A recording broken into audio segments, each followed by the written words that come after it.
Section 110 of In the Nursery of My Bookhouse. In the Nursery of My Bookhouse, edited by Olive Beaupre Miller. Shingebis, a Chippewa Indian Tale.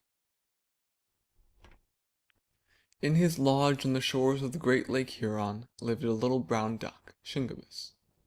When the fierce north wind swept down from the white and glittering land of snow, 4 great logs for firewood had little brown duck Shingebis, one for each month of the winter. Brave and cheery was Shingebis, and no matter how the north wind raged, he waddled out across the ice and found what food he needed. With his strong bill he pulled frozen rushes up from the pond, and dived down through the holes they left to get his fish for supper. Then away to his lodge he went, dragging a string of fish behind him. By his blazing fire he cooked his supper and made himself warm and comfortable. So at last the north wind shrieked angrily, "Woo! Woo! Who dares to brave the big chief North Wind?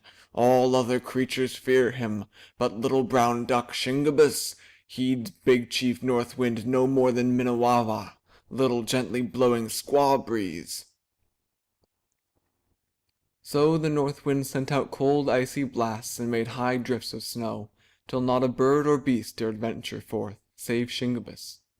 Shingebis went out the same as before, and paid no heed to the weather. He got his fish every day, and cooked his supper every night, and warmed himself by his glowing fire. "Ah!" raged the north wind, "little brown duck Shingebis cares not for snow or ice or wind. Big Chief North Wind will freeze his holes so he gets no food, and then Big Chief will conquer him." So he visited the holes in the ice where Shingebis fished, breathed into them and froze them up tight. Then he heaped up over the pond a mighty mound of snow. But when Shingebis came and found his holes all closed, so he could not reach the water, he did not even murmur. He went cheerily on till he found a pond that was free of snow and had more rushes. Then he pulled up the rushes and made new holes through which he could do his fishing. North Wind grew angrier still. "Brown duck shall know who is Big Chief," he howled, and for days he followed close on the little duck's footsteps, froze up his holes in the ice almost as soon as he made them, and covered his ponds with snow. But Shingebis walked fearlessly forth as before, and always managed to get a few fish before each hole was frozen, or found some other pond that was free and made new holes. But he still went cheerily home every night, dragging his fish behind him. At last the north wind roared in a fury. "Woo! Woo! Big Chief, go to Brown Duck's lodge, blow in at his door, sit down beside him and breathe icy breath till he freezes." Now Shingebis had just eaten his supper. His log was burning bright, and he sat cozily warming his little webbed feet by the blaze. Carefully North Wind crept up to his door, holding his breath so Shingebis should not know he was coming. Quietly he crept along over the snow, but Shingebis felt the icy cold come in through the cracks at the door. "I know who is there," he thought, and he began to sing sturdily.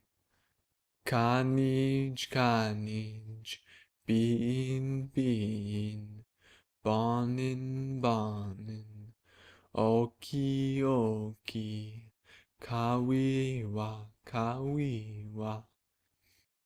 Now the north wind knew this was his way of saying, "North wind, fierce in feature, you are still my fellow creature. Blow your worst, you can't freeze me. I fear you not, and so I'm free." Then North Wind was angrier than ever. "Little brown duck, to sing so boldly, Big Chief can bite him, sting him, freeze him." So North Wind crept in under the door, slipping up behind Shingebis, and sat down by the fire. Now Shingebis knew he was there, but he paid him no heed. He kept on singing louder than ever, "Kanij, kanij, bean, bean." "Big Chief stays here till he freezes," whistled North Wind, and he tried to breathe more fiercely than ever. But at that moment Shingebis stirred his fire till the sparks leapt up, the smoke flew, and the log glowed ruddy gold. Then all at once North Wind's frosty hair began to drip. His icy beard began to drip, the tears ran down his cheeks, and his breath came puffing more and more faintly. Still Shingebis warmed his little webbed feet by the blaze and sang, North wind, fierce in feature, you are still my fellow creature. At length North Wind gave a shriek. Big Chief is melting! And he rushed headlong through the doorway, fled out into the darkness, and fell upon a snowbank. Strange little brown duck, Shingebiss, he murmured weakly. Big Chief North Wind can't starve him, can't freeze him, can't make him afraid. Ah, ah. North Wind will let him alone. The Great Spirit is with him. End of Shingebiss, a Chippewa Indian Tale. A Chippewa